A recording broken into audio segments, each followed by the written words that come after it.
As Uganda aspires to grow the national electricity access rate to 60% by 2027, under the NDP3, the government is implementing a number of grid extensions and densification programs targeting to grow the number of grid connections made annually. Unfortunately, most villages are located significantly far from the primary electricity grid and are small geographically, with low electricity demand, making it financially unviable to connect them to the national grid. In such cases, government has considered many grid systems with clean, low-cost and reliable energy to supply village homes and businesses with electricity that is similar to that on the national grid. Many grids utilize one or several renewable energies, including solar, hydro, thermal, wind, and biomass. Currently, Uganda has 5 licensed mini-grid systems. These include the West Nile Hydrothermal Hybrid Power System, operated by the West Nile Rural Electrification Company,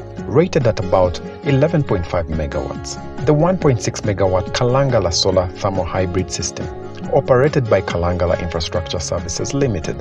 The 64 kilowatt Bwindi Community Hydropower System, operated by Bwindi Community Hydropower Limited. The 440 kilowatt Kisizi Hospital Mini Hydropower System, operated by Kisizi Hospital Power Company Limited. The 230 kilowatt power Solar Diesel Hybrid Power System, operated by Absolute Energy Africa Limited. Let's look at some key features of mini-grids. The project site should be far from the existing grid and gazetted by the Rural Electrification Agency, REA, for mini-grid systems. The developer should be ready to construct the system, generate, distribute, and sell power from the mini-grid system. Preferably, mini-grid should generate power using renewable energy sources such as solar and hydro. However, in case of a solar system with no storage capacity, a hybrid that uses both solar and thermal generators is recommended for a steady supply of power 24/7. Here are some legal issues to consider. The Act vests authority upon ERA to set up regulations and related guidelines for establishing power generation, transmission, and distribution facilities through permits and licensing. Applicants for isolated grid systems below 2 megawatts may be exempted from the requirements to obtain a license by applying to the authority for a certificate of license exemption. The Electricity Act 1999, Clause 63, encourages ERA, the custodian of the Grid Master Plan, to integrate isolated grid system development in the Rural Electrification Strategy and Rural Electrification Fund. So how do I apply for a license exemption for mini-grids? Submit an application to ERA for a license exemption. This should cater to legal, financial, economic, and environmental requirements. Details can be found on the ERA website. At this stage, the developer is required to pay application fees. ERA processes the application.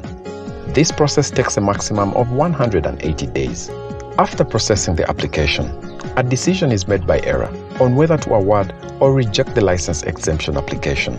Should the application be approved, the developer will be issued with 2 instruments, namely a license exemption from ERA and a statutory order from the government of Uganda.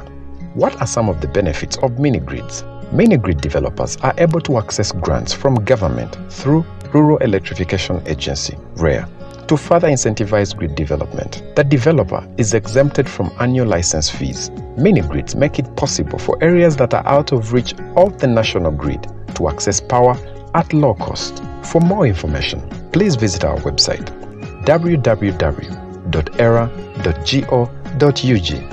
Thank you for watching. This message is brought to you by the Electricity Regulatory Authority.